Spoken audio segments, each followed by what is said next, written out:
In Karnataka, we can see this 60% commission thing going on.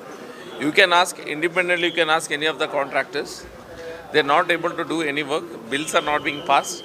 And for the old bills also, which was done in the previous government, the work which was done in the previous government, for passing the bill, they are asking for exorbitant amount of money from the contractors. The contractor association also have come out and told that 60% plus corruption is going on in the present state government. So we have treated the matter, and whole of Karnataka knows that such a corruption is going on in the state, and there is no development because of this. There is no development. No contractors is coming forward to even participate in the tender process also.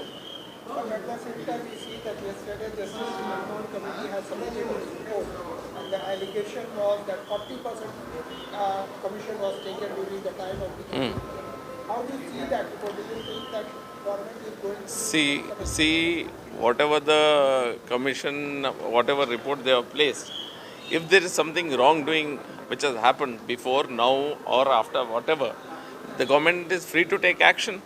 Let them take action. Let them file cases if something is wrong. They have been just indulging themselves in hit and run cases where they'll come and say something and run away from the place without giving any proof. There has been no proof, no documents produced for the 40% claim, 40% corruption claim which the Congress people have been doing during the BJP regime. And they have been continuing to do so, talking about that matter. But we have asked them, we have challenged them in the assembly, please submit some documents, please give some proof. They have failed to do so. And how one should see the statement of CM yesterday in the assembly?